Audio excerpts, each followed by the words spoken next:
Welcome to the Dark Chronicle. Tell us in the comments which country you watching from and the time of day it is for you. Don't forget to subscribe and hit the bell to catch every chilling tale. Letter reached Philadelphia on a cold Tuesday morning in November of 1899. It was delivered to the office of a mining executive named James Pritchard. Inside were only 3 sentences, written in a refined, deliberate hand. The coal you seek is there, precisely where I indicated, 20 feet beneath the southern ridge. You will find it abundant and easily accessible, exactly as my survey promised. I hope you invest everything you have. At the bottom, instead of a proper name, the signature reads simply, Property, Lot 20 Sand. By the time Pritchard grasped the weight of those words, he had already committed his entire fortune to the Pennsylvania coal field the letter described, and by the time he understood the true meaning behind that signature, realizing with creeping horror that he himself had once written those very lines, his creditors were already moving in, foreclosing on everything he owned. And by the time he learned the truth about that coal, about the sulfur contamination that made it commercially worthless despite its abundance, the woman who had engineered his destruction had vanished again, leaving behind only the memory of a price paid 12 years earlier on a Richmond auction block. $1,000, the equivalent of nearly $400 in modern currency, the highest sum ever recorded for a single human being sold into slavery in the American South. This is not a story about that sale, though we will return to it. This is a story about what happened after, about the woman who walked away from that auction beside her purchaser and disappeared into the Blue Ridge Mountains for 3 years, only to emerge as something her former owners never imagined possible. A weapon precise, patient, and absolutely merciless. This is a story about revenge served cold across a decade, about knowledge weaponized against those who believed they owned it, and about the single most expensive mistake ever made by men who thought human beings could be bought and sold like livestock. The mistake of believing that purchasing someone's labor meant controlling what they knew, what they remembered, and what they would eventually do with both. Before we continue, we need to understand something together. Stories like this one, stories about people who were systematically erased from history, who survived through intelligence and strategy rather than submission. These stories matter. They show us what resistance looks like when rebellion means death. Subscribe to the Sealed Room right now. Hit that notification bell, because what you're about to hear was deliberately buried for more than a century, and channels like ours exist to excavate exactly these kinds of truths. Leave a comment telling us where you're watching from. We want to know how far this story reaches. Now, let us begin where the mystery truly starts. Not with the auction, but with the bankruptcy. James Pritchard was not a stupid man. That is important to understand. He had built a mining empire across 3 states through calculated risk and ruthless efficiency. He knew geology, he knew markets, and knew when to trust his sources. So when he received a survey report in early 1869 from a geological consultant in Philadelphia, someone with an impeccable reputation for accuracy, someone whose previous surveys had led him to mineral deposits that generated spectacular profits, he did not hesitate. The report detailed a property in Pennsylvania's coal country, a tract, mountainland available for a price that seemed almost too reasonable. The survey indicated vast coal seams, accessible depths, quality sufficient for industrial use. Pritchard purchased the land, invested in equipment, hired workers, and began extraction operations within 2 months. The coal was exactly where the survey indicated, 20 ft beneath the southern ridge, abundant and accessible, precisely as promised. The first loads came out of the ground looking perfect, black and dense, and ready for market. Then the buyers began returning it. The coal burned, yes, but it produced sulfurous smoke that ruined furnaces and sickened workers. Chemical analysis revealed contamination levels that made the entire deposit commercially worthless. Every ton extracted represented pure loss. Pritchard had spent everything. His investors demanded repayment, his creditors foreclosed. By December 1869, the mining empire he had spent 2 decades building collapsed into bankruptcy, and James Pritchard found himself standing in a Philadelphia office staring at the consultant who had provided the survey, demanding to know how such a catastrophic error could occur. The consultant sat behind a desk, hands folded, expression calm. "I made no error, Mr. Pritchard. My survey reported exactly what exists beneath that property." abundant coal at accessible depth. The fact that you failed to request additional analysis regarding sulfur contamination is not my responsibility. Pritchard's face had gone purple with rage. You knew, you had to know. The consultant's expression never changed. I knew precisely what I was paid to know. You hired me to locate coal. I located coal. Perhaps you should have hired someone more thorough. Or perhaps, Mr. Pritchard, you should have been more careful about who you purchased 12 years ago in Richmond. The color drained from Pritchard's face. The consultant stood gathering papers with movements that suggested the meeting had concluded. My name was never Anna, though that is what they called me during your geological expeditions in Virginia.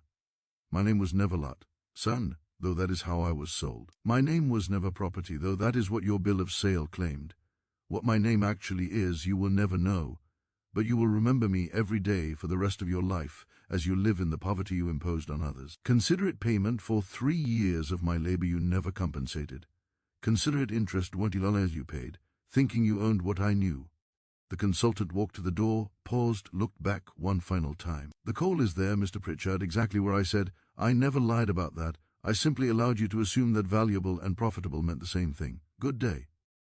James Pritchard died in poverty 5 years later, having lost everything. But his bankruptcy was not random misfortune. It was the culmination of a campaign of calculated destruction waged by a woman who had spent years mapping every man, every company, every fortune built on her stolen expertise. Pritchard was not the first.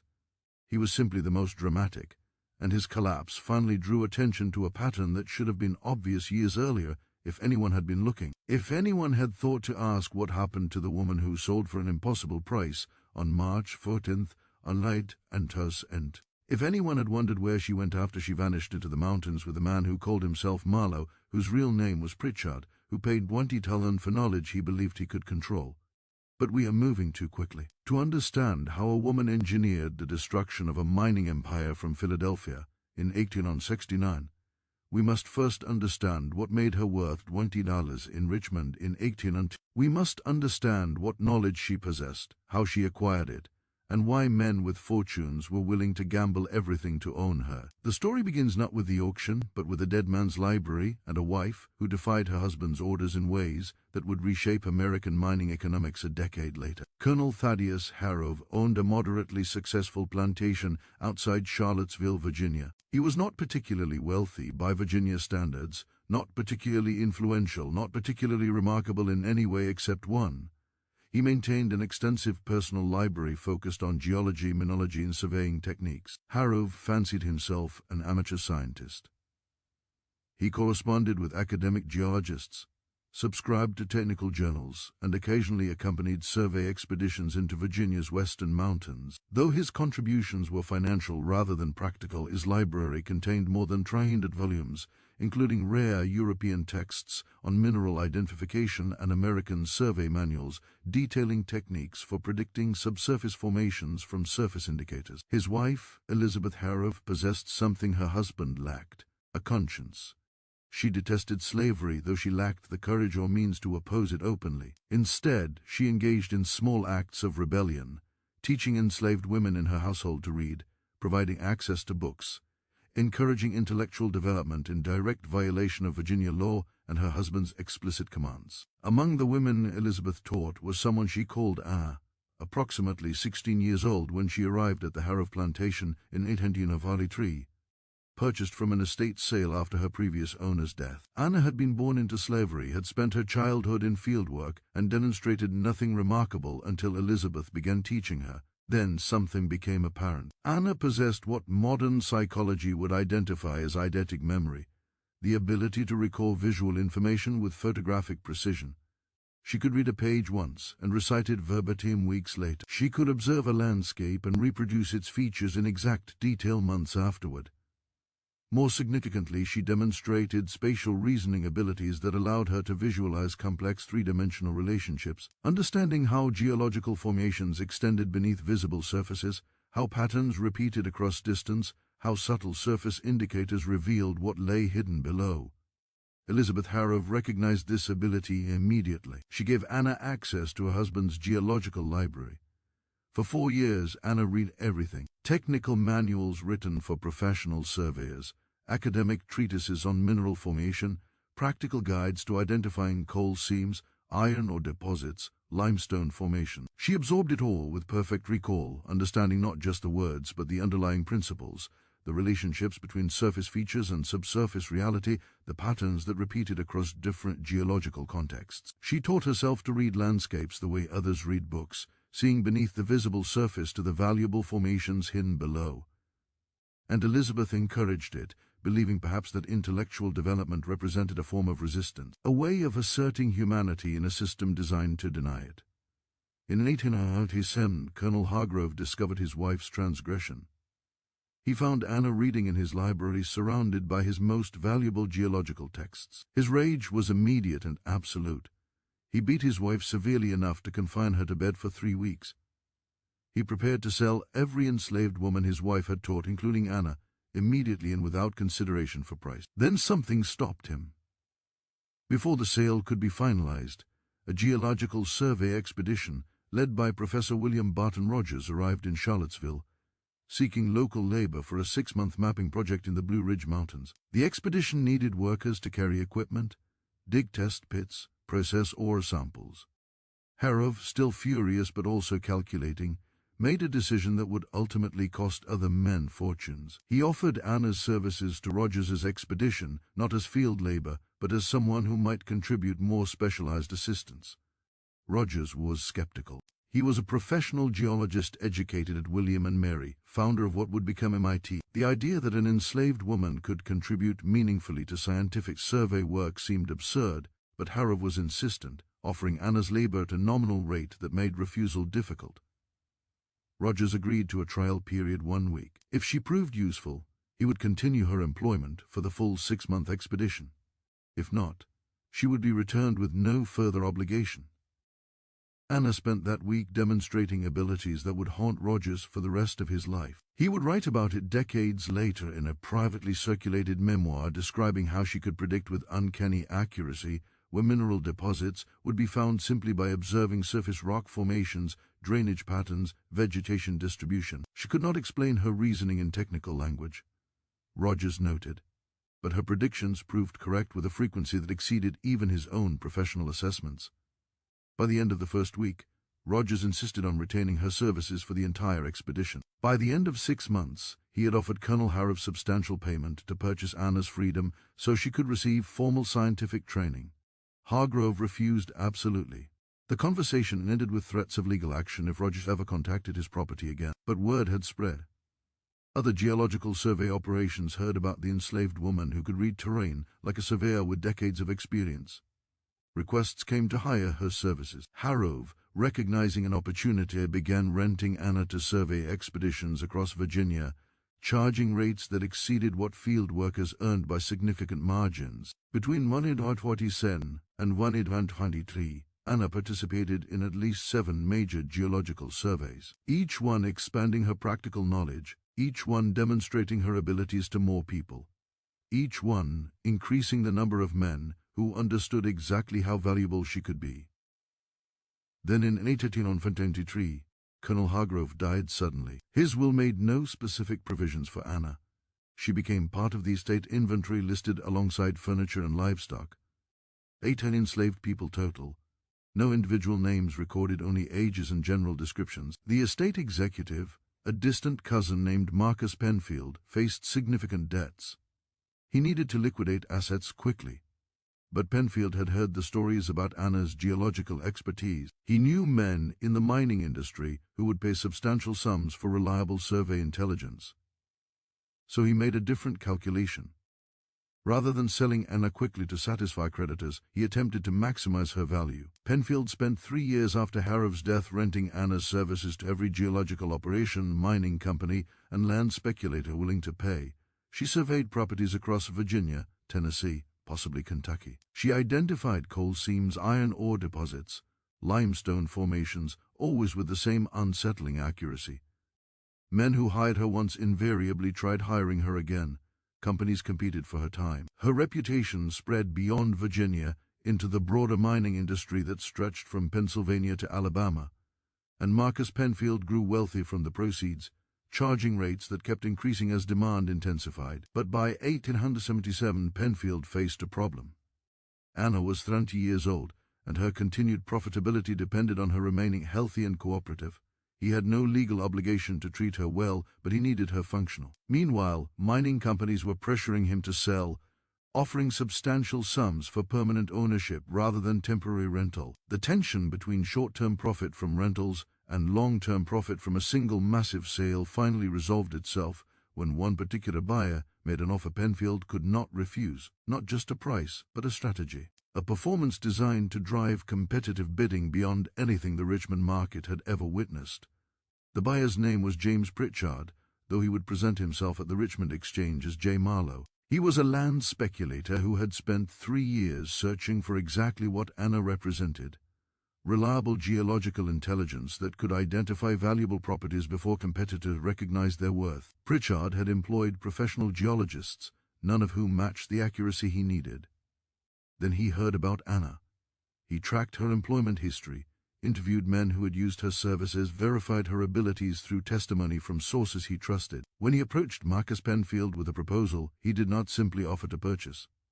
He offered to stage the purchase in a way that would justify an astronomical price while simultaneously creating mystery that would prevent future questions. The sealed letter, the anonymous seller, the sworn attestation about knowledge verified by witnesses, the opening bid of 5,000. Every element was theater designed to transform a routine auction into something extraordinary, something that would command attention and justify a price that would otherwise seem insane.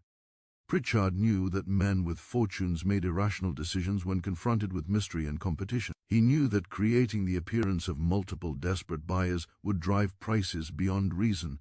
He orchestrated the entire performance.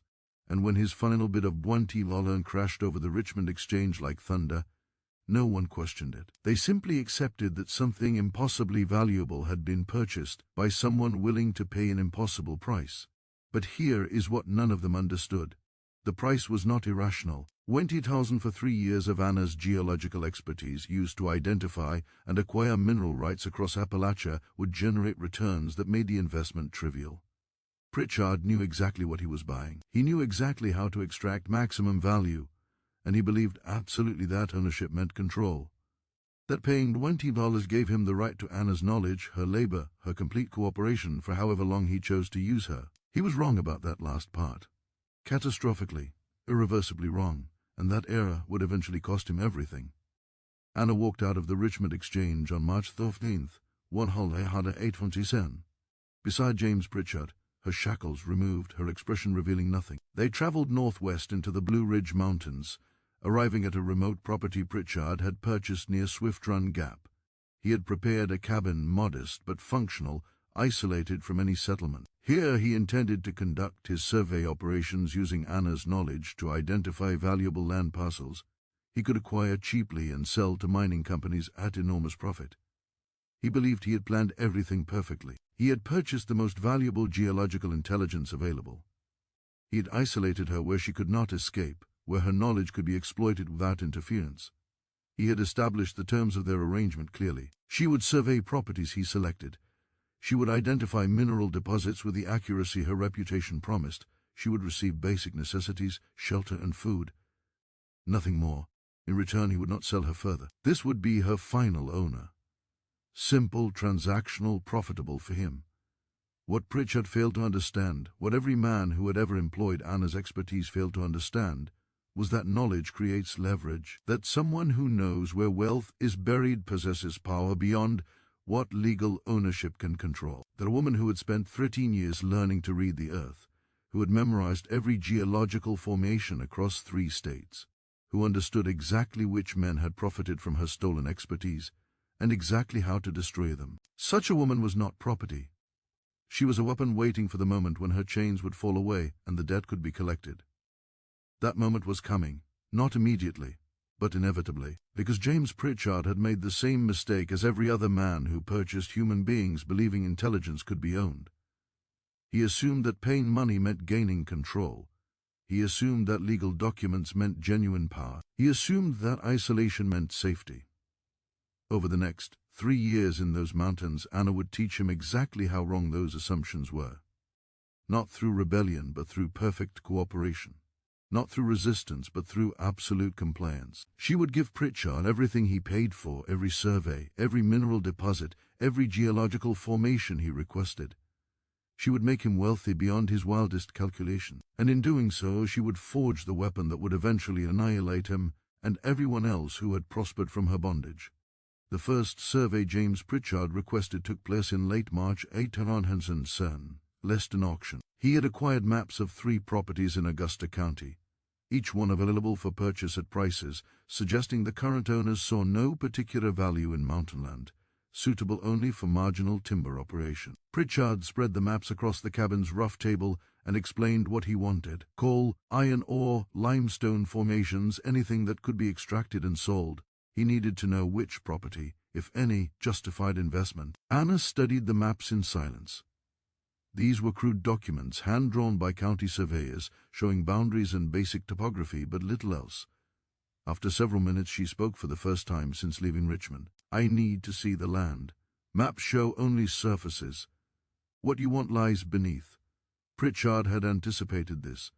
He had purchased a horse for himself and arranged for Anna to walk alongside as they traveled. The first property lay 8 mi distant, accessible by logging roads that climbed into hills where spring had not yet fully displaced winter. They reached it by mid-afternoon, and Pritchard watched as Anna did something that would become familiar over the following months, something that seemed simultaneously methodical and inexplicable. She walked the property boundary slowly, pausing periodically to examine exposed rock faces, where erosion or previous logging had revealed underlying formations.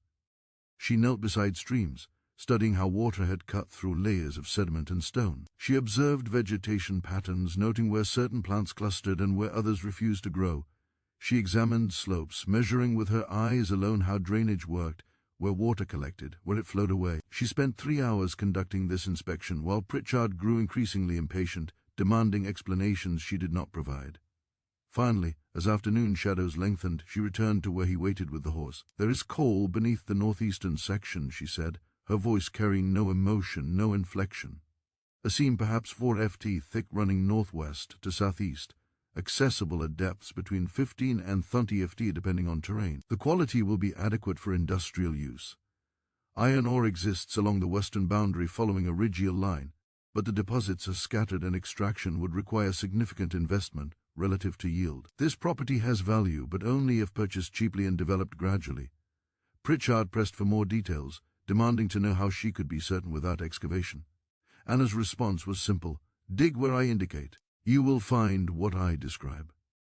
If I am wrong, you may do whatever you wish with me. If I am correct, you will pay me nothing beyond what you have already paid, and we will continue this arrangement until you decide otherwise. Those are the terms you established. I am merely fulfilling them." Pritchard did not dig that day. He visited the second property, where Anna conducted a similar inspection and declared it worthless for mineral extraction. The third property received her highest recommendation: substantial coal deposits, accessible depth, superior quality. Pritchard purchased the third property from Highlander 2 weeks later, then hired local workers to conduct test excavations exactly where Anna had indicated. The coal was there. 40 seam running northwest to southeast, accessible depth, industrial quality exactly as described. Within 6 months, Pritchard sold the mineral rights to a Pennsylvania mining company for $8. His investment of $1,000 plus the workers' wages returned nearly 6 times its cost, and this was only the first of dozens of similar transactions he would complete over the next 3 years. The pattern established itself quickly. Pritchard identified available properties through land agents, speculators, county records. Anna surveyed them, providing detailed assessments of what lay beneath. Pritchard acquired those with the greatest potential at the lowest cost, then immediately resolved mineral rights to mining operations, willing to pay substantial premiums for reliable intelligence about deposits they could exploit profitably. The system worked flawlessly because Anna's predictions never failed. Not once in 3 years did her geological assessments prove inaccurate. Test excavations always found what she promised, where she promised, in the quantities she specified. Pritchard's reputation among mining companies grew rapidly. He became known as someone with uncanny ability to identify valuable properties before competitors recognized their worth. His wealth accumulated with remarkable speed. But something else was happening simultaneously, something Pritchard never noticed because his attention remained fixed on profit. Anna was documenting everything, every property surveyed, every mineral deposit identified, every mining company that purchased rights, every man who profited from her assessments. She could not write her observations down, obviously. Pritchard searched the cabin periodically, ensuring she possessed no materials for documentation. But Anna did not need paper. Her memory was perfect. She recorded everything visually, spatially, creating detailed mental maps that tracked every transaction, every geological formation, every piece of intelligence Pritchard extracted from her expertise. She was building a weapon, but the weapon was not physical. It was information, comprehensive, precise, and absolutely devastating if deployed correctly. During those 3 years in the mountains, Anna spoke only when necessary. She answered Pritchard's questions about geology, but deflected anything personal. She maintained the cabin, prepared basic meals, conducted surveys when instructed, and otherwise existed in silence that Pritchard interpreted as resignation. He believed he had broken her, that isolation and complete control had reduced her to a compliant tool. He was profoundly mistaken.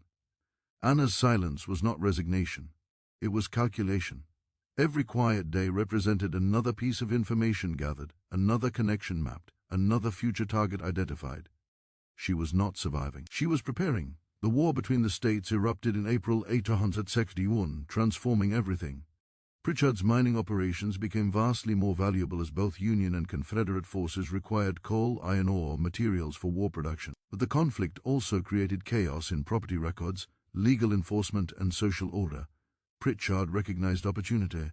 He could expand operations dramatically, acquiring more properties, while legal oversight remained minimal and prices stayed depressed by wartime uncertainty. But he also recognized risk. If Union forces advanced into Virginia, if Confederate authorities became suspicious of his extensive land transactions, if anyone questioned his relationship with Anna, or investigated how he acquired his geological intelligence, consequences could be severe. In June 1861, Pritchard made a decision that would prove fatal to his future. He decided to document Anna's abilities, not comprehensively, but enough to prove to potential investors that his geological intelligence came from legitimate sources. He brought a photographer to the cabin, someone he trusted to maintain discretion.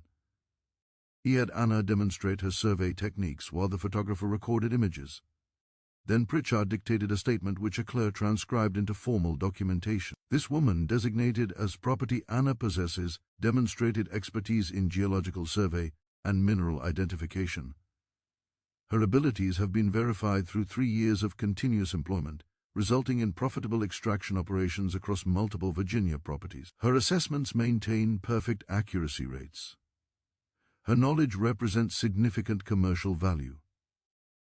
Pritchard stored this documentation carefully, intending to use it only if investors demanded proof of his methods. He never showed it to anyone, but the documentation's existence meant something crucial. Physical evidence now connected Pritchard's mining success directly to Anna's expertise. Evidence that would survive even if Anna herself disappeared. Evidence that established clearly, permanently, exactly whose knowledge had generated whose fortune. Anna knew about the documentation. She had been present during its creation. She understood its significance immediately. Pritchard had just created the proof she would eventually need to destroy him. The war years provided Anna with something unexpected: information about the outside world. Pritchard traveled frequently, conducting business in Staunton, Charlottesville, Richmond. He returned with newspapers, which he read aloud to himself in the evenings, processing war news and market information.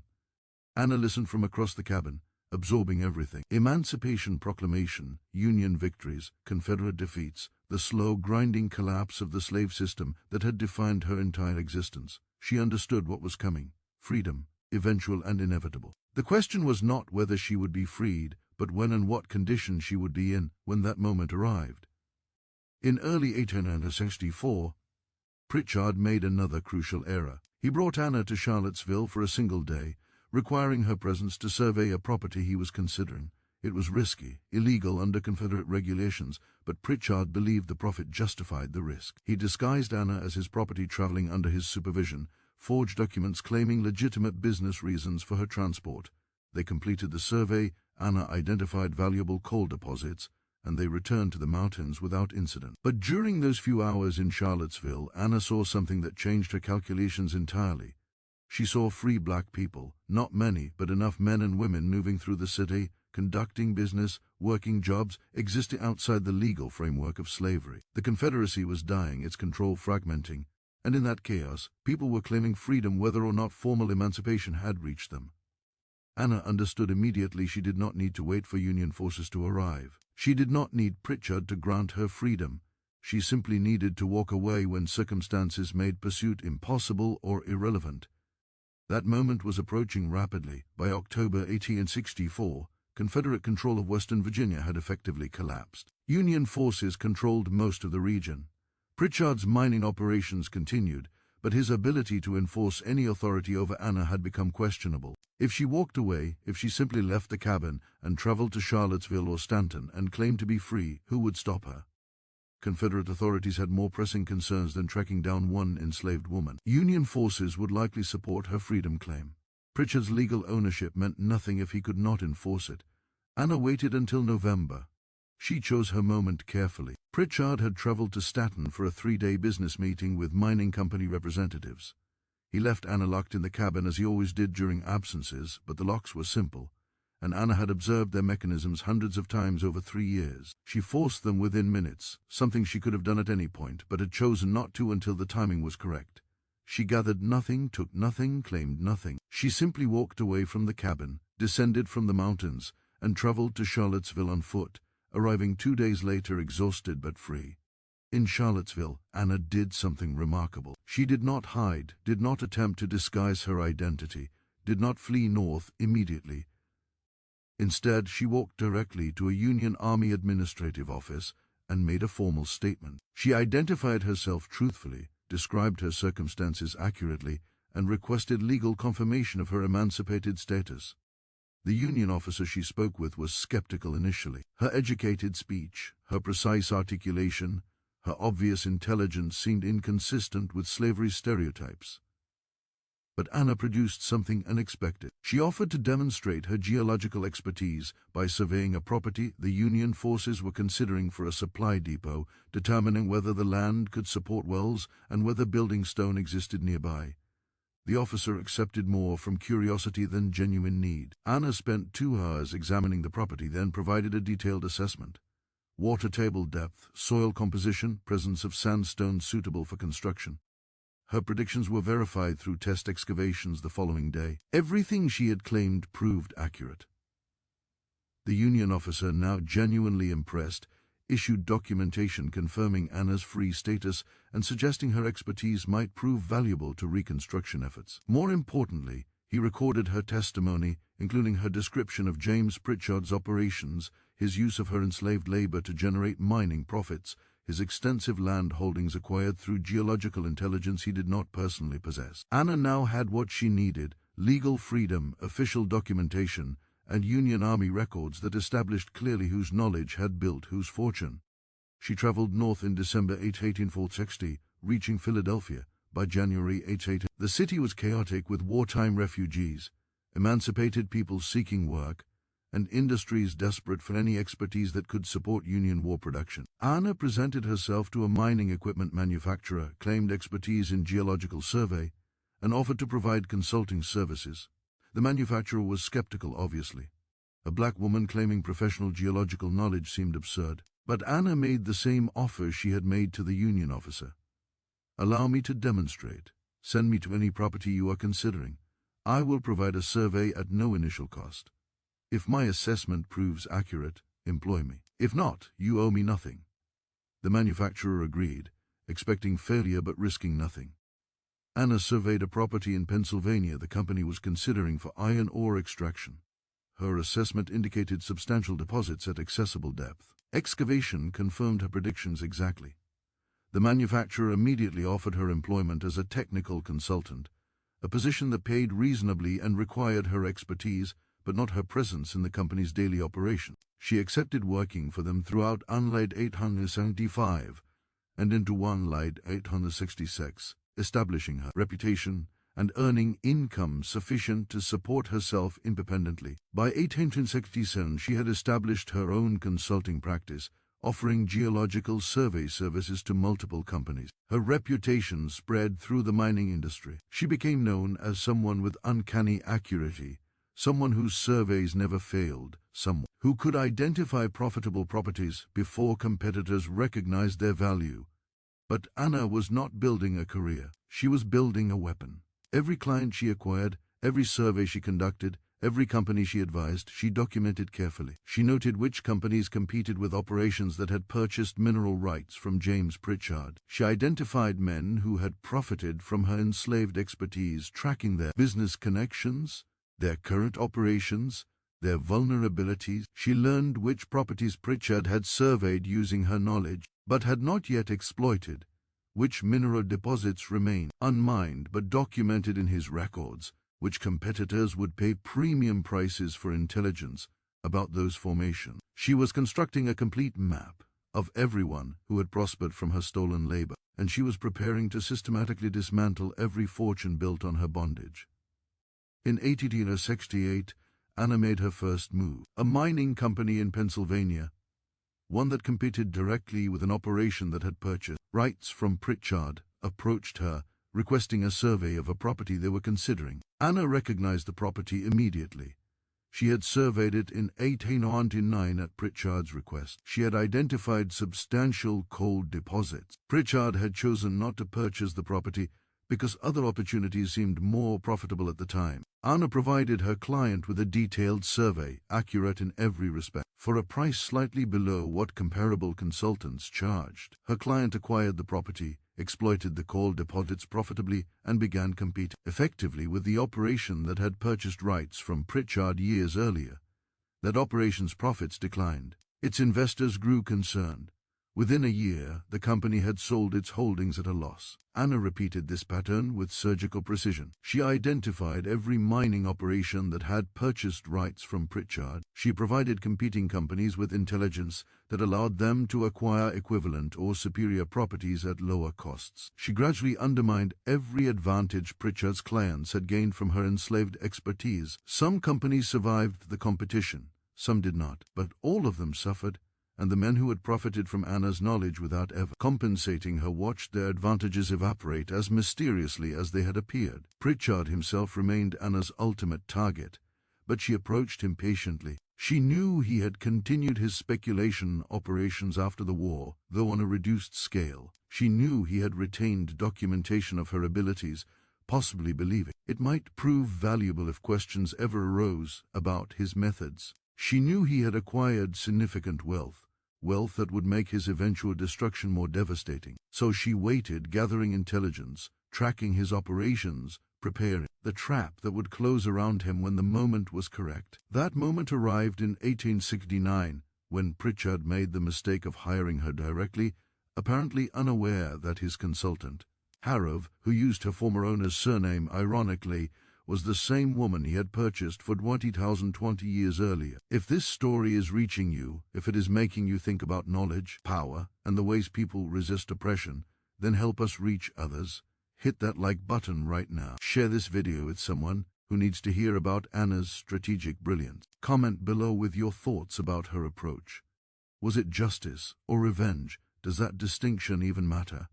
Your engagement in the first hours helps this story find the audience it deserves. Now, let us return to July 1869, to the moment when James Pritchard realized exactly what he had purchased on that March morning in Richmond. Let us return to the coal field that would destroy him. The Pennsylvania property Pritchard had purchased, based on Anna's survey, looked perfect on paper. Abundant coal, accessible depth, positioned near transportation routes that made extraction and shipping economically viable. Pritchard invested everything, confident that this single property would generate returns sufficient to restore his fortune to its pre-war heights. He had suffered losses during the conflict like most Virginia businessmen, but his post-war operations had been moderately successful. This Pennsylvania coal represented his opportunity to re-establish himself as a major player in the mining industry. He hired workers, purchased equipment, arranged contracts with buyers. Everything proceeded exactly as planned until the buyers began returning the coal. The sulfur contamination was subtle enough to avoid detection during initial testing, but severe enough to make the coal commercially worthless. It burned technically, but the smoke damaged furnaces and sickened anyone exposed to it for extended periods. Industrial buyers refused to accept it. Pritchard's contracts evaporated. His creditors demanded repayment on the loans he had taken to develop the property. His investors, men who had trusted his geological intelligence based on his spectacular pre-war success, demanded explanations for why this catastrophic error had occurred. Pritchard had none. He had trusted his consultant absolutely. Believed the survey completely assumed that Harrow's reputation for accuracy meant this assessment would prove as reliable as all previous work. When he confronted Anna in her Philadelphia office, demanding to know how such an error could occur, she provided an answer that destroyed him more thoroughly than the coal field ever could. She reminded him of Richmond, of the price he paid, of the 3 years she spent surveying properties while enslaved, of the documentation he had created, connecting his mining success to her expertise. She explained calmly, precisely, exactly what she had done, how she had identified every man, every company, every fortune built on her stolen knowledge, how she had spent 5 years systematically undermining them all, how his bankruptcy was not misfortune but inevitability, payment for believing that 1,000 purchased ownership of what she knew. Pritchard attempted legal action. Obviously he claimed fraud, breach of contract, deliberate misrepresentation. But Anna's survey had been accurate.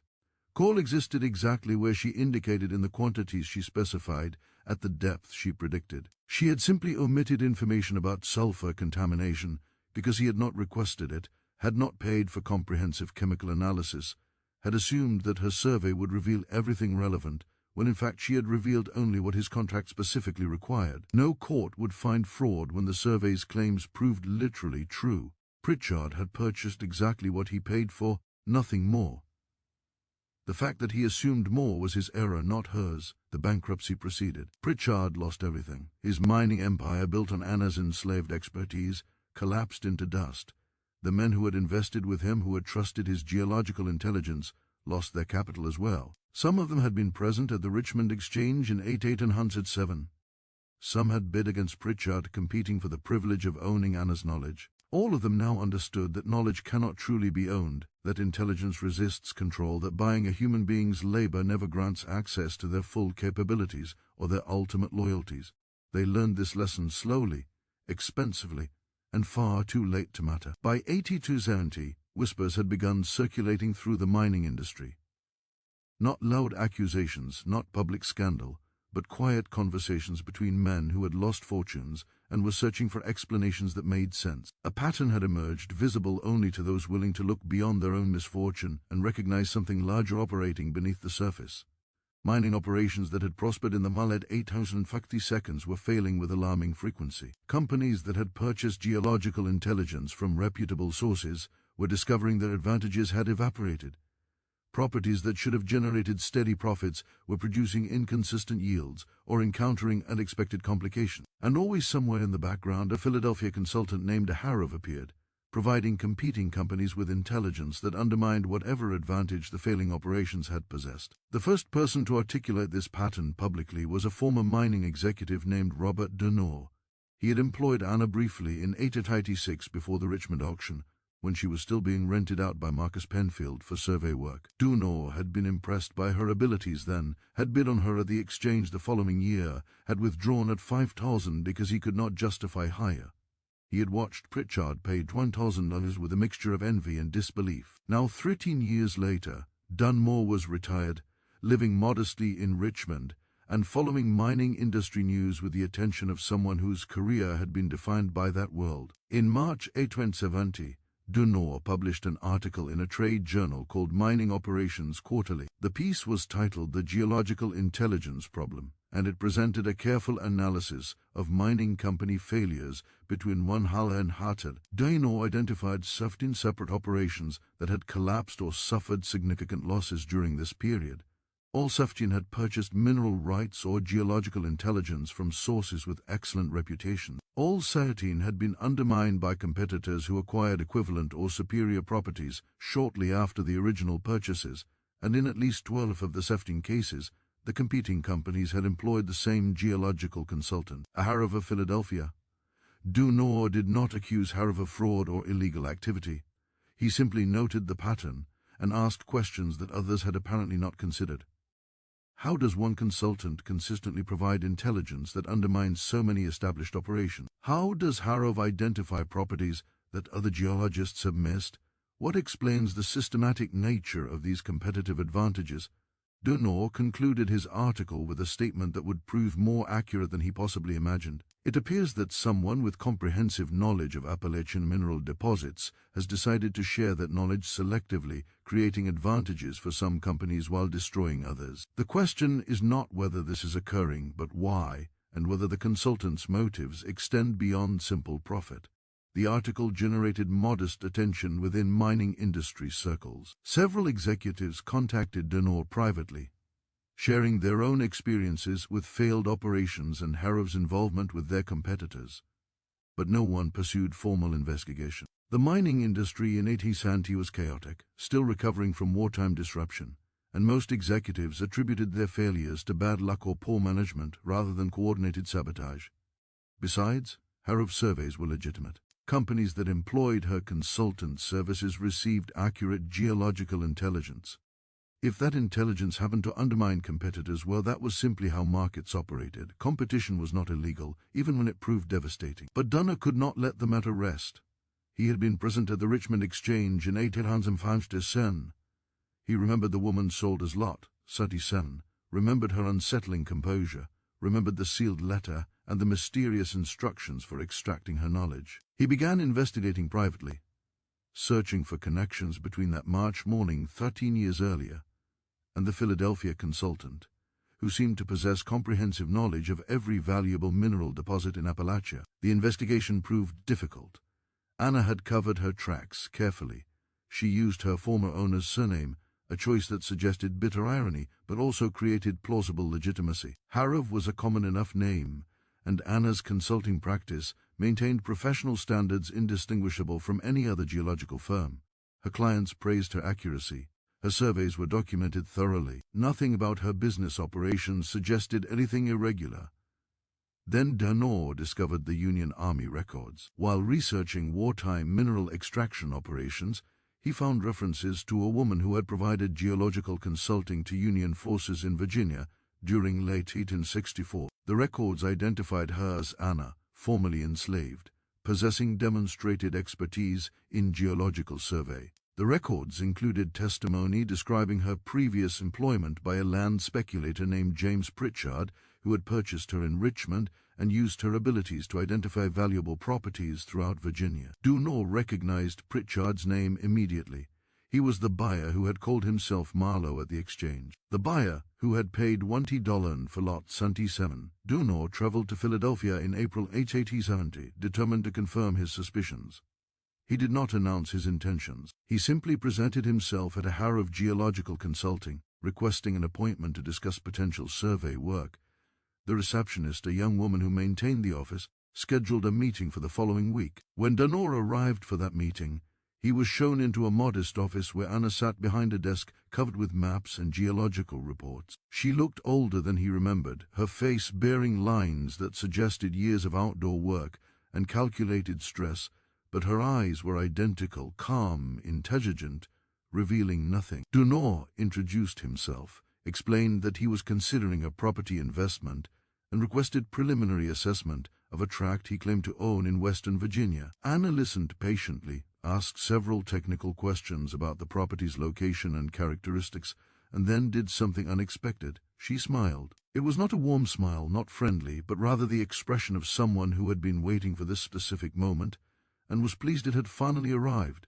"You do not own any property in Western Virginia, Mr. Dunor. You are not here to request a survey. You are here because you have connected a Harov with lot 77, and you want confirmation."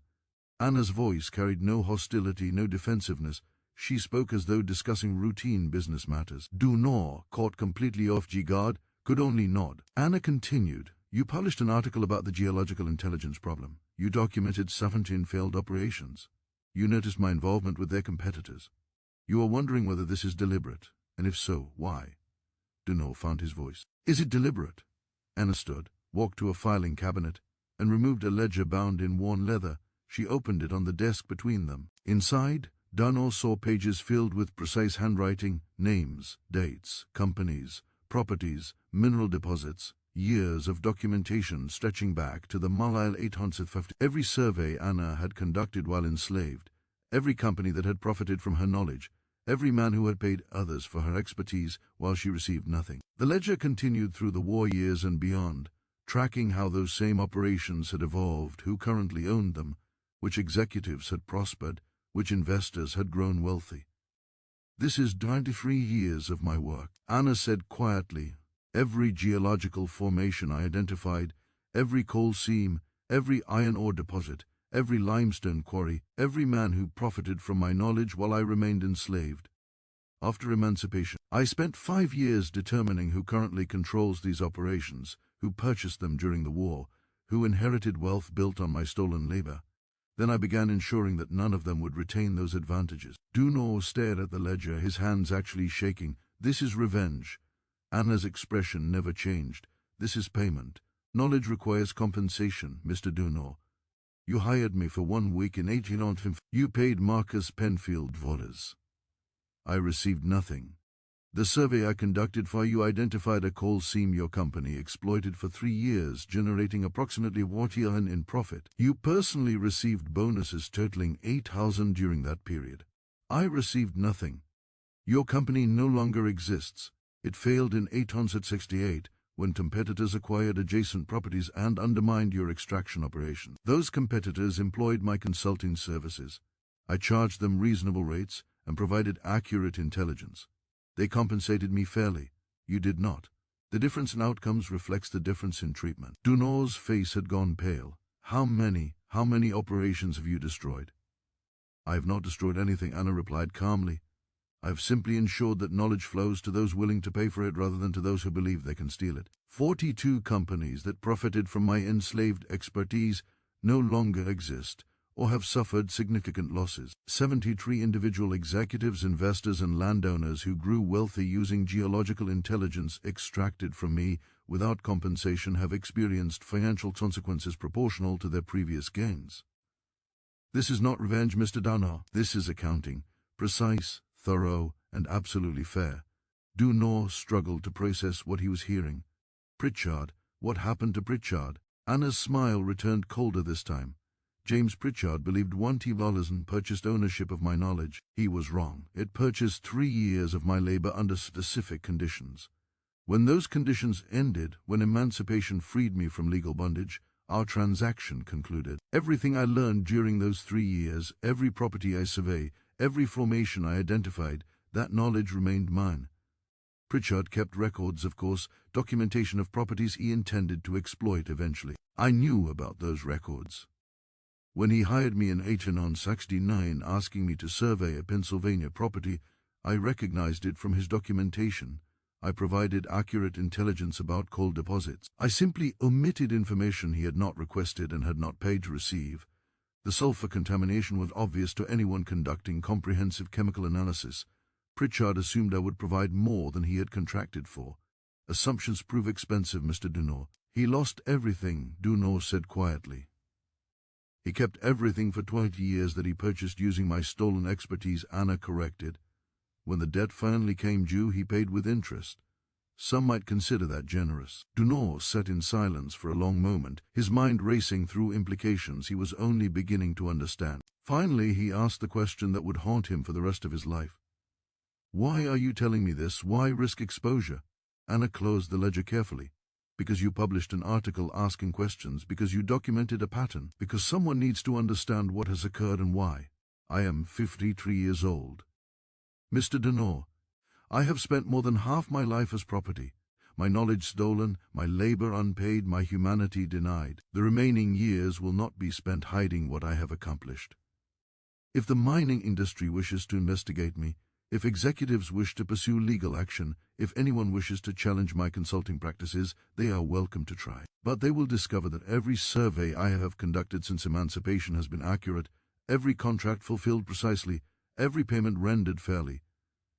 I have broken no laws, I have violated no agreements. I have simply ensured that knowledge flows to those who compensate it rather than those who steal it." She gestured toward the door. You may publish this conversation if you wish.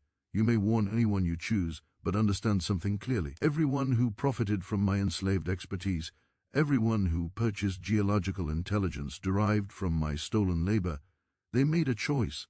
They chose to participate in a system that treated human beings as property. They chose to profit from knowledge extracted without compensation. They chose to build their fortunes on my bondage. What has happened to them since is not my responsibility. It is consequence. Long delayed but absolutely inevitable. Robert Dunor left Anna's office that afternoon and returned to Richmond. He did not publish an account of their conversation. He did not warn anyone in the mining industry. He spent the remaining years of his life. He died in 1981, troubled by questions about complicity, justice, and whether the system that had enriched him had been fundamentally criminal. His private papers, discovered after his death, contained extensive notes documenting Anna's revenge campaign. But those notes also included something else, a confession of sorts, an acknowledgement that he had prospered from her stolen expertise, that the dollars he paid Marcus Penfield in 1826 had generated returns worth tens of thousands, and that he had never once considered compensating the woman whose knowledge made his success possible. But Anna's conversation with Dunor had consequences neither of them anticipated. Dunor had shared enough details with other mining executives before traveling to Philadelphia that rumors began spreading. Not loud accusations, but quiet warnings. Be careful hiring a Harov. There might be complications. Some companies quietly stopped using her services. Others, particularly smaller operations without connections to the pre-war mining establishment, continued employing her without concern. Anna's consulting practice continued successfully, though her client base gradually shifted from major companies to independent prospectors and new operations without historical ties to slavery-era mineral extraction. By 1825, Anna had accomplished most of what she intended.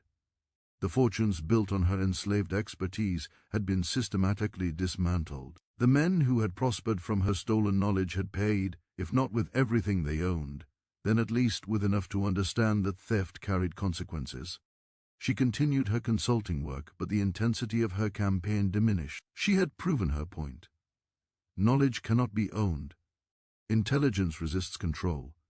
And those who believe human beings can be purchased, their expertise exploited without compensation, will eventually discover that debt accumulates interest over time. Anna's story should have ended there. A woman who survived slavery, acquired impossible expertise, weaponized that knowledge against her former oppressors, and lived out her remaining years in quiet professional success. But history refuses simple endings, particularly for those whose experiences challenge comfortable narratives. In 1891, a historian named Margaret Holloway began investigating the Richmond Exchange sale of 118 drawn by the astronomical price and the mystery surrounding Lot 77. Holloway was thorough, persistent, and willing to excavate uncomfortable truths about Virginia's past. She tracked down records, interviewed survivors, and eventually discovered the connection between the woman sold that March Morney and the Philadelphia consultant who had systematically destroyed dozens of mining fortunes. Holloway attempted to interview Anna directly. She traveled to Philadelphia in December 1891, located the consulting office, and requested a meeting. But Anna was no longer there. According to the office receptionist, Miss Hargrove had retired 6 months earlier, relocating somewhere west, possibly Colorado or California, where mining operations were expanding and geological consultants remained in demand. The receptionist provided no forwarding address and suggested that Miss Hargrove had deliberately avoided leaving any traceable connection to her Philadelphia practice. She had simply closed her business, settled all obligations, and vanished as completely as she had vanished from the Richmond Exchange 24 years earlier. Holloway pursued the investigation throughout late 1892, gathering fragmentary evidence, but never locating Anna herself. She discovered Union Army records confirming Anna's expertise. She found Robert Dunnor's notes documenting the revenge campaign. She tracked down survivors of failed mining operations who remembered Grove's involvement with their competitors. She pieced together a comprehensive account of how one enslaved woman had acquired geological knowledge, survived systematic exploitation, and then methodically destroyed everyone who had profited from her bondage. But Holloway never published her findings. Her research notes, discovered after her death in 1903, included a final entry dated May 1, 1882, explaining her decision.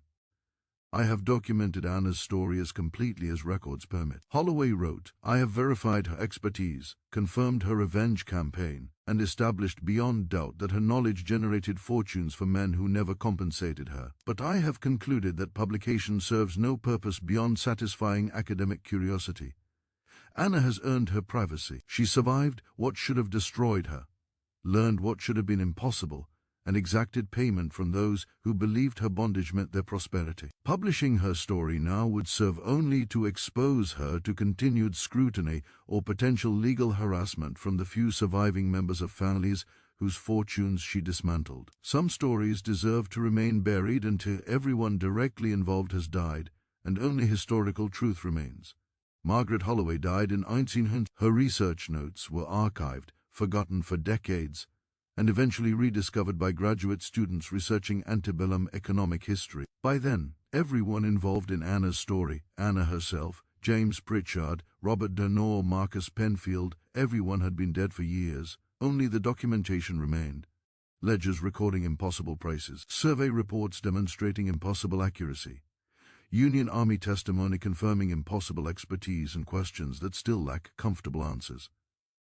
How does an enslaved woman acquire profession? And those who believe they can own what others know, who assume that legal bondage means genuine power, will eventually learn that the debt always comes due.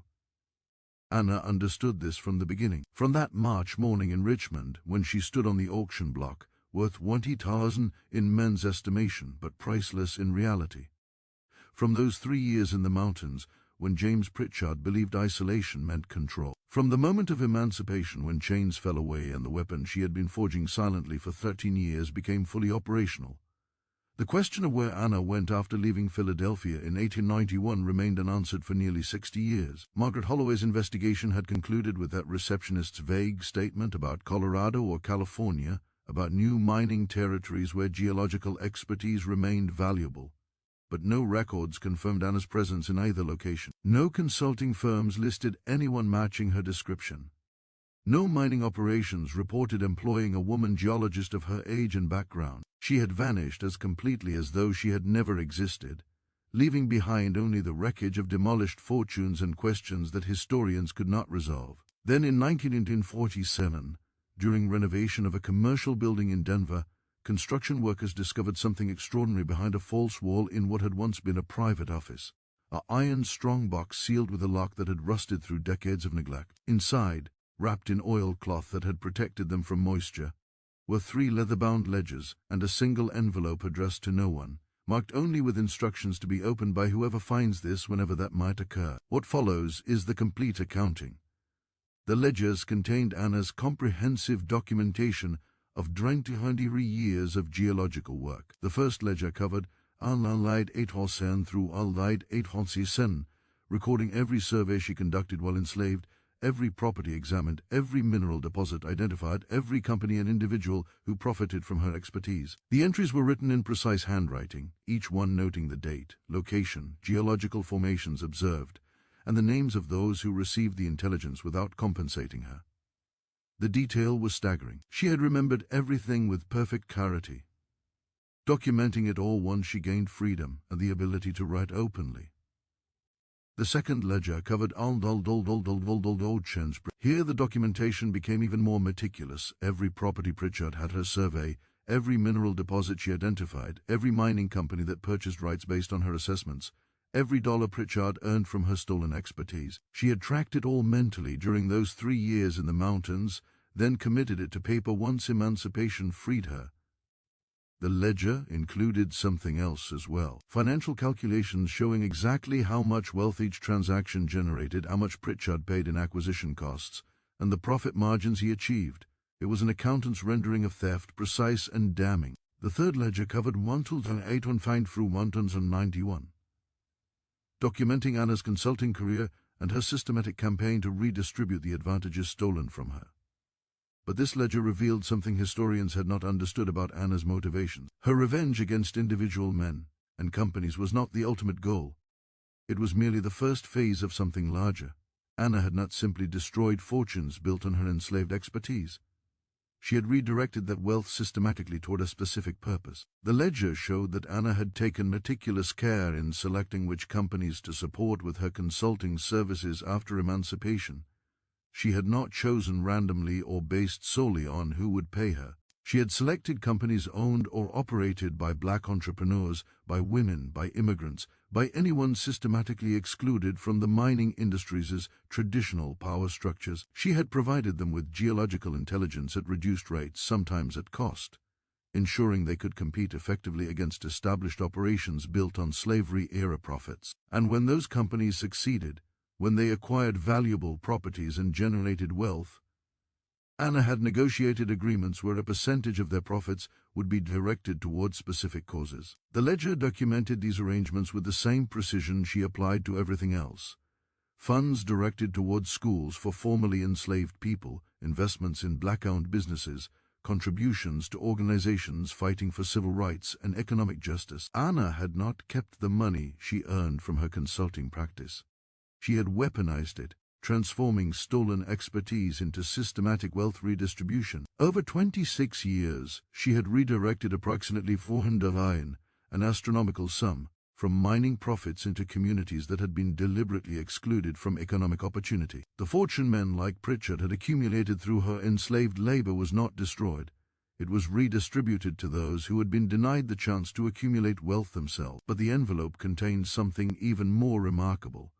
A letter written in 1801 explaining why Anna had chosen to disappear and what she hoped her documentation would accomplish if ever discovered. The letter was addressed to no one specifically, written for whoever might eventually find it, and it provided the closest thing to Anna's own voice that historians would ever access.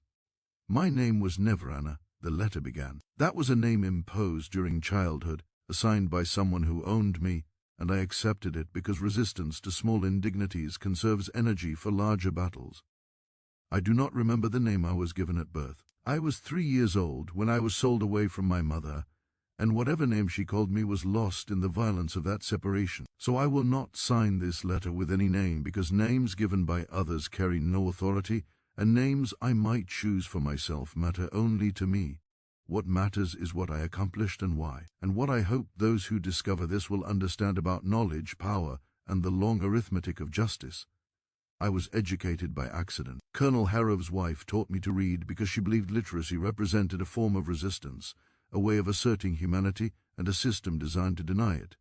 She was correct, but she did not understand the full implication. Once I could read, once I had access to her husband's geological library, I acquired something more dangerous than literacy.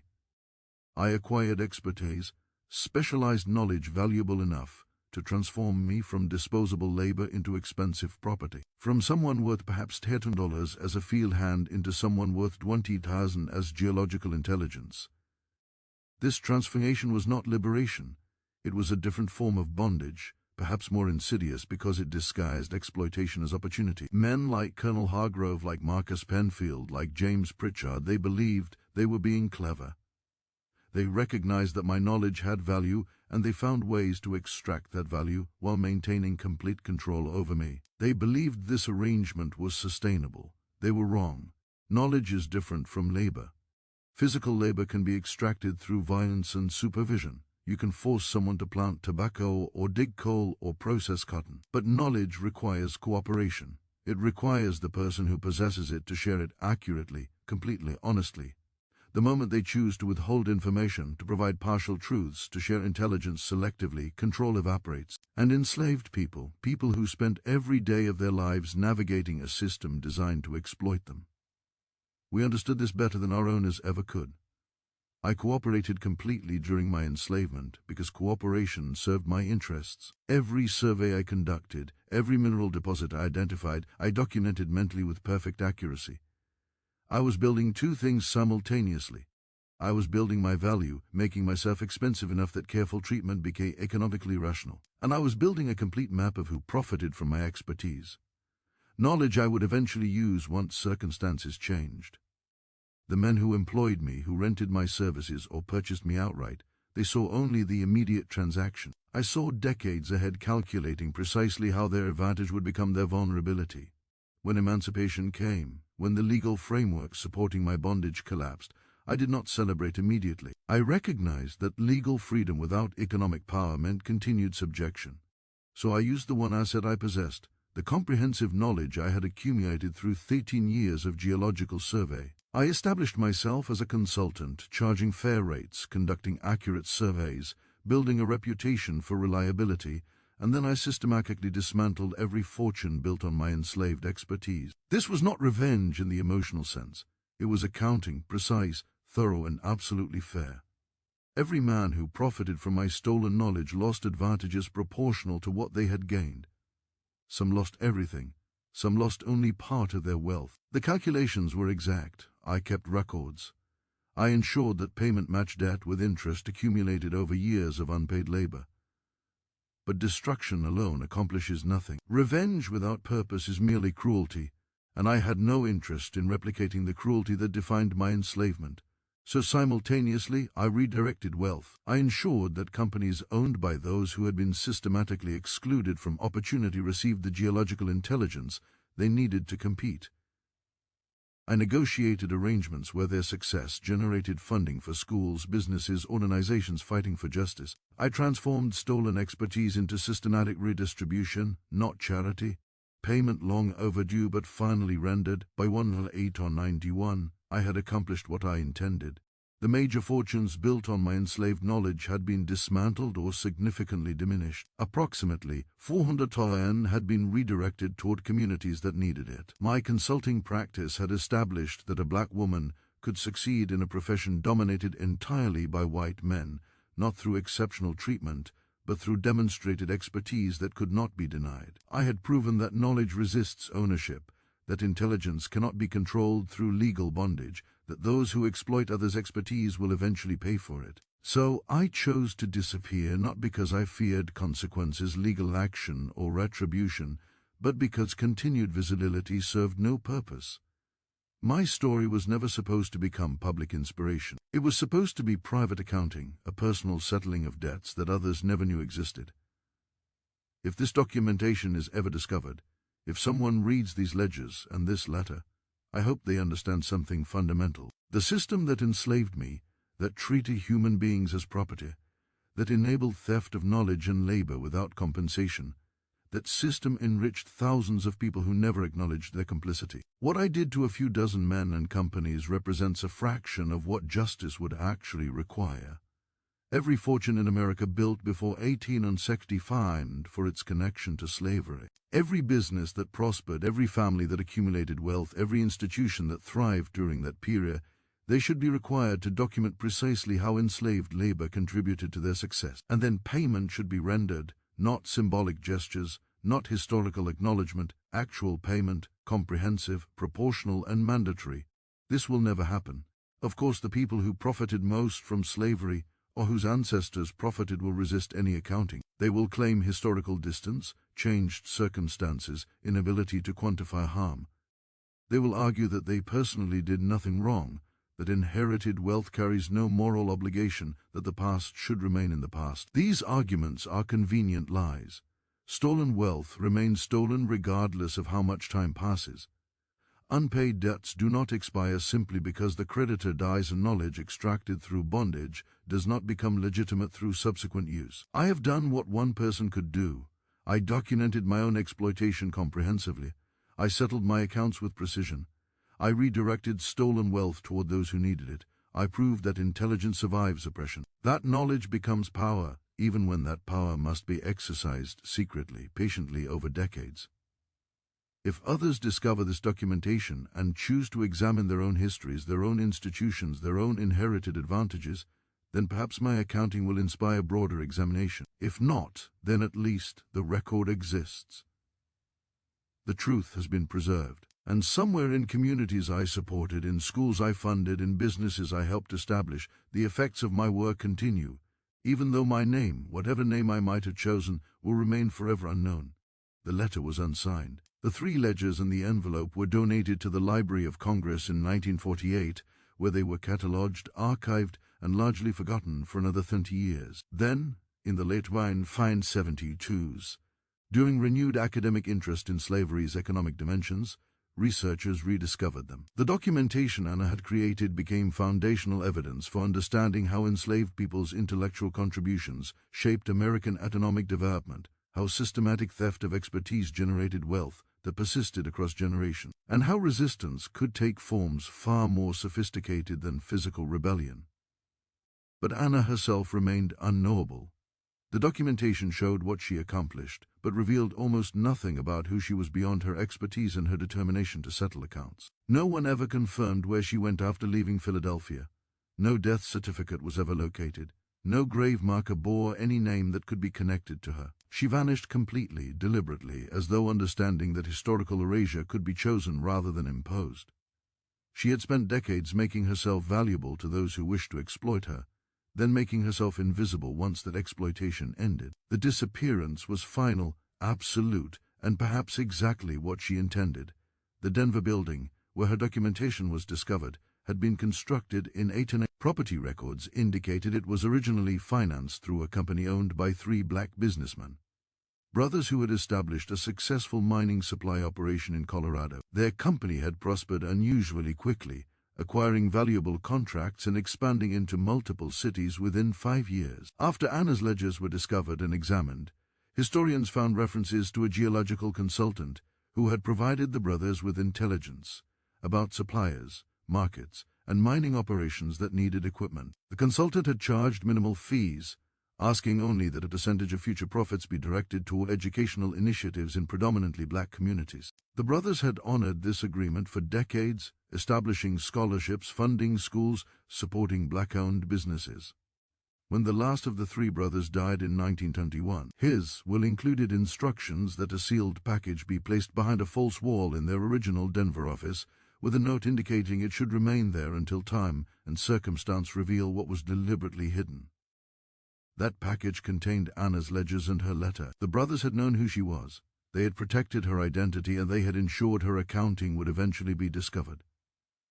But only after everyone directly involved had died, and historical truth could emerge without threatening anyone's safety. Modern analysis of Anna's ledgers confirmed the extraordinary scope of her accomplishment.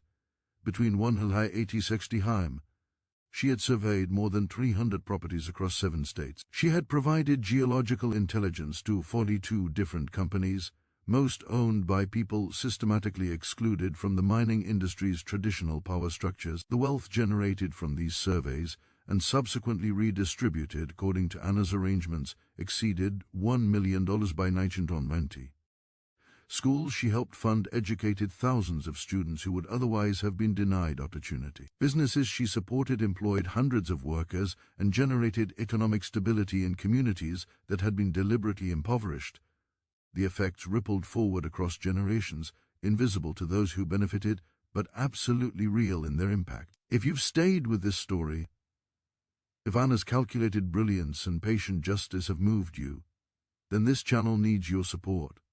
Hit that like button right now. Share this video with someone who needs to understand how resistance can look like cooperation, how knowledge becomes power, how the long arithmetic of justice operates across decades.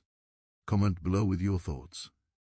Do you think Anna's approach was justified? Should stolen wealth always be repaid regardless of time passed? Your engagement helps stories like this reach people who need to hear them. Subscribe to The Sealed Room. Hit that notification bell because we excavate exactly these kinds of buried truths. These stories about people who refuse to accept what history tried to impose on them. The mining industry Anna knew, the fortune she systematically dismantled, the system that enslaved her and thousands of others, all of it has evolved beyond recognition. But the fundamental questions her story raises remain absolutely current. How do we account for wealth built on stolen labor? What obligation do those who inherit advantages created through exploitation have to those whose exploitation generated those advantages? How long does debt persist? When does stolen become legitimate? Simply through passage of time? Anna answered these questions for herself with precision that would satisfy any accountant. Debt persists forever until payment is rendered. Stolen never becomes legitimate. Those who inherit advantages built on exploitation inherit the obligation to pay. She executed this accounting personally, targeting specific men and companies whose prosperity derived directly from her bondage. But her letter makes clear she understood the limitations of individual action. Comprehensive justice would require systematic examination of every fortune, every institution, every inherited advantage created during slavery. It would require payment proportional to harm, redistribution proportional to theft, accountability that extends across generations because effects extend across generations. This has not happened. It will likely never happen, at least not with the comprehensiveness Anna's accounting demanded. But her story demonstrates that individual resistance matters even when systemic change remains elusive, that one person armed with expertise and determination and perfect memory can alter the trajectories of dozens of fortunes. That knowledge cannot be owned. Intelligence cannot be controlled. And those who believe bondage means genuine power will discover otherwise. Eventually the discovery might take years, decades, generations, but it arrives. The debt comes due in payment when finally rendered carries interest accumulated across all the years when creditors waited for what was owed. Anna was 53 years old when she disappeared from Philadelphia in 1891. If she lived another 20 years, she would have reached 73, dying sometime around 90. If she lived 30 years, she would have witnessed the beginning of World War I, the Great Migration, the Harlem Renaissance's early stirrings. We will never know. The only certainty is that she chose to vanish to protect her privacy, to prevent her story from becoming public spectacle during her lifetime. She had accomplished what she intended, settled her accounts, redistributed stolen wealth, proved that intelligence survives oppression, and knowledge becomes power when wielded with sufficient patience and precision. The woman who stood on the Richmond Exchange auction block on March 14th, 1807 worth $1 in the estimation of men who believed human beings could be bought and sold. She understood something her purchases never grasped. Price and value are not synonymous. Legal ownership does not grant genuine control. And knowledge, once acquired, becomes a weapon more powerful than any physical force, precisely because its effects remain invisible until long after the damage has been done. James Pritchard paid $20,000 believing he was purchasing geological expertise. What he actually purchased was his own eventual destruction, delivered with patience that spanned 20 years and precision that left him bankrupt and broken. Every other man who profited from Anna's enslaved knowledge learned the same lesson, though most never understood why their advantages evaporated, or where their competitors acquired superior intelligence. The lesson persists beyond those specific men, beyond the antebellum mining industry, beyond even the institution of slavery itself. Knowledge resists every attempt at control. Intelligence flourishes regardless of circumstances. And those who build prosperity on others' exploitation, who inherit advantages created through bondage, who benefit from systems designed to steal expertise without compensation. They accumulate debt whether they acknowledge it or not. That debt persists across generations because harm persists across generations. And eventually somewhere someone with enough determination and perfect memory will begin the accounting. The payment might not come from those who benefited most. It might not be proportional to the original theft, but it will come. The debt always comes due eventually. Anna's story ends in silence and disappearance. No grave marker, no memorial, no public acknowledgement beyond academic documentation in archives. Most people will never examine.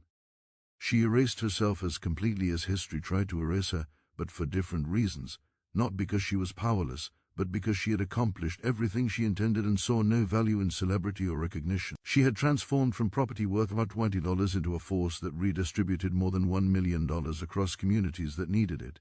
She had demonstrated that one person, armed with expertise and determination, could alter the trajectories of fortunes and institutions. She had settled her accounts with precision that would satisfy the most meticulous accountant. And then she walked away, disappearing into the vast American landscape, where people could reinvent themselves, choosing privacy over recognition, silence over spectacle, completion over continued struggle. Somewhere in Colorado or California, or some other Western territory where mining boomed in the mid-1990s, an elderly woman might have lived quietly, perhaps still consulting occasionally on geological matters, perhaps simply existing in the peace that comes from knowing debt have been settled and justice, however incomplete and individual, has been achieved. Or perhaps she died soon after leaving Philadelphia. Her work complete, her energy exhausted by decades of calculated resistance. We will never know. The documentation she left behind reveals everything about what she accomplished, and nothing about who she was beyond her expertise and her determination. That might be exactly what she wanted. To be remembered not as a person but as proof that knowledge survives oppression, that intelligence cannot be owned, that those who exploit others' expertise will eventually pay for it. To be remembered not through sentiment but through ledgers that document precisely how wealth was stolen and precisely how it was redistributed. To be remembered not with sympathy but with understanding that resistance takes many forms, that justice operates across decades, and that the long arithmetic of exploitation always demands payment. The highest priced enslaved woman ever auctioned in the American South was never property despite what the law claimed. She was never owned despite what the bill of sales certified. She was never controlled despite 1,000 paid and 3 years of isolation in the mountains. She was knowledge itself, patient and precise, and absolutely merciless. And when the chains finally fell away, when emancipation transformed legal status, the weapon she had been forging silently for 13 years became fully operational. What followed was not revenge in any emotional sense. It was accounting, perfect, thorough, and absolutely fair. The kind of accounting that persists in ledgers discovered 60 years later, behind false walls waiting to remind us that stolen wealth remains stolen, that unpaid debts do not expire, and that knowledge once acquired becomes power that no legal bondage can control or contain. This is what happened to the woman who sold for an impossible price in Richmond in 1850. This is where she went, what she did, and why the question of her location after 1891 matters less than the question of what her story reveals about knowledge, power, and the long memory of exploitation. She disappeared because her work was complete, the accounting was finished, the debt had been collected. And somewhere in America, in schools she funded and businesses she supported and communities she strengthened, her knowledge continues generating value, not for those who tried to own it, but for those who had been systematically denied the opportunity to accumulate knowledge and wealth themselves. That redistribution, that careful redirection of stolen expertise toward those who needed it most, that might be the most devastating revenge of all. Not destruction, but transformation. Not elimination of wealth, but transfer of it to hands that would use it justly. Not erasure of the past, but accounting for it with precision that leaves no doubt about who owes what to whom. The debt always comes due. The payment always arrives. And knowledge, regardless of who believes they own it, belongs to those who possess it and choose to share it, withhold it, or weaponize it according to their own calculations of justice. Anna understood this from the beginning, from that March morning when she stood on the auction block worth 1,000, from those 3 years when James Pritchard believed isolation meant control, from the moment when emancipation freed her legally and her ledgers freed her actually. She understood that knowledge creates leverage, that intelligence survives oppression, and that the long arithmetic of justice operates on timelines measured in decades rather than days. She was patient, she was precise, she was absolutely merciless in her accounting, and when she finally disappeared, she left behind proof that one person, given enough determination and perfect memory, can settle debts that entire systems tried to ignore. The sealed room of history contains many such stories waiting to be opened, examined, and understood. This was one of them. There are others, and we will continue excavating them, one buried truth at a